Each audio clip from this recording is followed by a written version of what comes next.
In the crazy world we live in right now, it just seems like urban areas are a target for civil unrest. And if you're survival or prepper minded, you definitely have considered a place that's more remote, that's rural, that's isolated, that you can get away. And there are a lot of benefits to those kind of places, especially if you have land that you can cultivate, you can raise livestock, you can have fruit trees, you can harvest trees for firewood and do all the things that, even the homesteaders did back, when America was very young. And those are very appealing. And for me, I've always wanted a place that was even more remote than where I live now. But one of the things that kind of changed my mind was the book by Verfael, and it was the Modern Survival Guide for the Coming Economic Collapse, which was written, or a documentary really, about the Argentine economic collapse that happened back in 2001. There are a lot of lessons to be learned especially when you look at the current mindset of most people that are into survival. It'll really change the way you look at things. And I'll have a link down below, a little Amazon link. You can click on it, if you're interested in the book. But one of the things that was big that Verfael pointed out was that when things started going wrong, that a lot of people started heading up to a bug out location. The big problem with that was these gangs and these criminals followed. They just followed them. And one of the problems is he said, if you're somewhere so far that you can yell and nobody can hear you, they can also not hear your screams. And so a lot of people, their stuff was stolen, their supplies, they were beaten, raped, murdered. I mean, it was really a sad situation. And one of the things that he always advocated was having a community, a group. But, there's a lot of us that already have those locations. And we still have a lot of benefit for those places. And so we need to kind of look at some things to be aware of in case there is some kind of not only civil unrest or SHTF, but just a regular natural disaster, and what we need to do to kind of make ourselves prepared for those kind of situations. A few years ago, I had a guy get in touch with me, and he lived up in Tennessee, and he said, we have a great location down in southern Alabama, and it's a cabin, and we've got it full of long-term food, and we have water source, and we have all these supplies down there. So if anything ever happens, we're just going to jump in our vehicle and head down there. And one of the things I told him at the time, I said, well, one of the problems is you may not be able to get to that bug out location with roadblocks and, even in a natural disaster, but things that happen to keep you, freeways can get clogged, vehicles run out of gas or break down and block the freeway. And so there's a lot of things to consider and to have backup plans. One of the things about having a remote location is that you're usually limited to help. If you have friends and family around, usually they're kind of spread out, and it takes a while for any kind of assistance. And we're not necessarily talking altogether about violence, which is a definite possibility, but also medical help, or if your house catches on fire and all your supplies are lost, having that help and those emergency services available. Typically in very small towns or rural areas, emergency services are already thin and sparse. And so that's one of the things to consider, is that you're going to be probably on your own. And, I always talk about self-reliance, and we need to be as self-reliant as we can be. But there's always something that we possibly need. With the recent hurricanes that we've had, a lot of people were evacuating those areas. And in a really civil unrest or strife or riots, people are going to be leaving the city, and they're going to be heading for more remote locations. One of the problems is they may just be passing through, but they're going to buy up all the supplies at the small stores that you're going to be depending on. Even if you have a Walmart or superstore that is fairly local, those stores can be completely drained of supplies in just a matter of hours. And so, really considering having all the things that you really possibly need is overwhelming.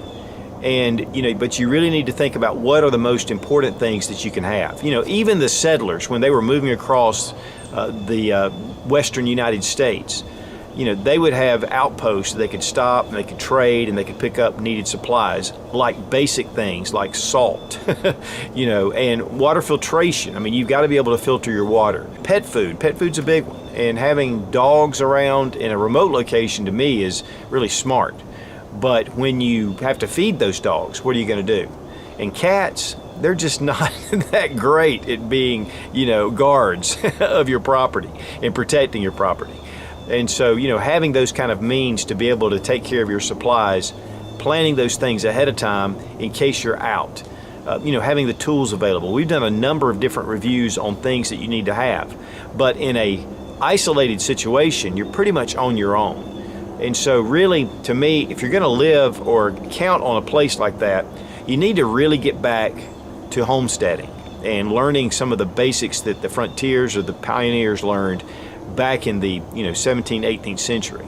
When it comes to food, you can grow large gardens, but one of the problems is if you don't have pesticides or things that can keep bugs and blight away from your vegetables and your fruit, that's actually going to be a real problem. I know here, every time we've grown gardens down in my favorite garden spot, it's overrun by deer, by rabbits and squirrel, and they just get in there and tear the place up. And so we actually now have a fence around it, and that may be something to consider, is some kind of fenced in area. Another thing to consider also are predators that come around.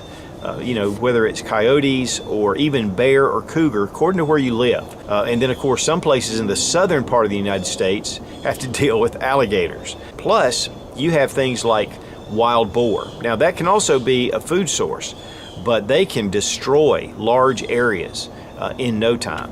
And so being able to process that meat, knowing how to process it, and some of it in the old-fashioned way, maybe even drying it out, canning, having all of those supplies to be able to process the foods that you do grow. Because I know a lot of us stock up on beans and rice because it's cheap. But if you don't have the variety for your diet, you're going to get really sick and you're going to have problems. Speaking of sick, we have to think of medical.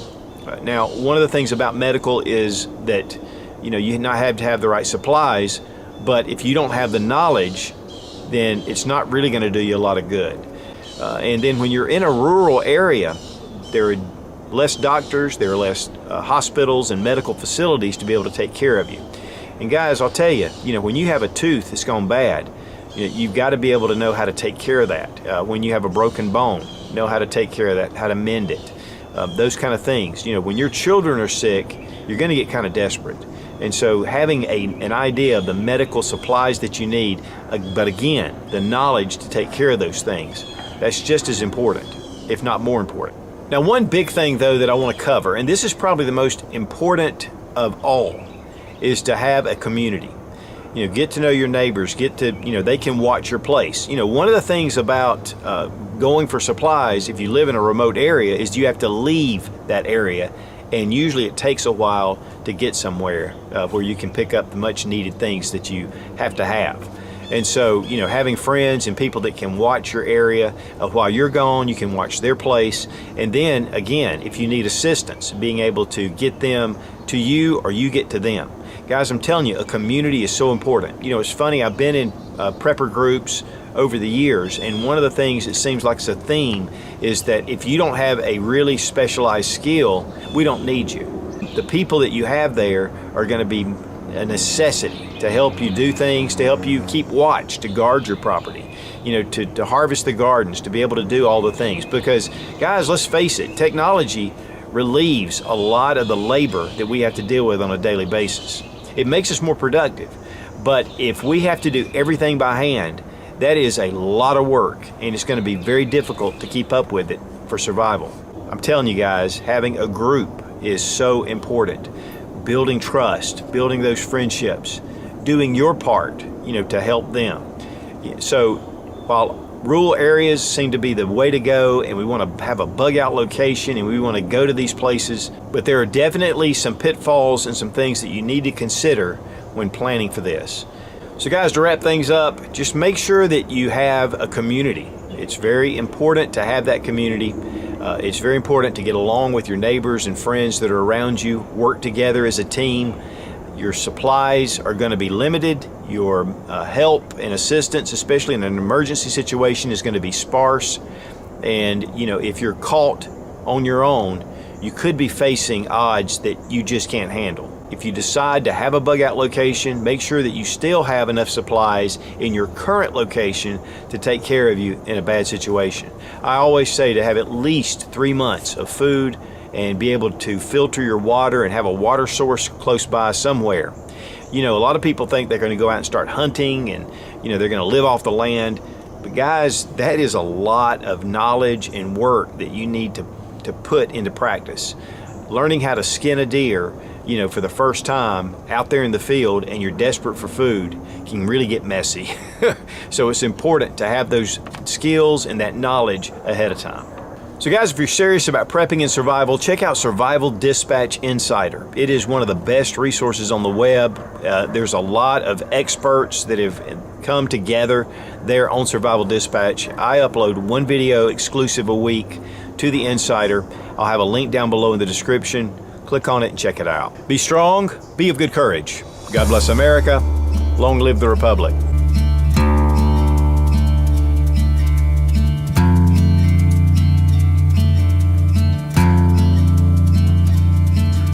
Definitely my daughter had just recently watched a movie. What was that movie?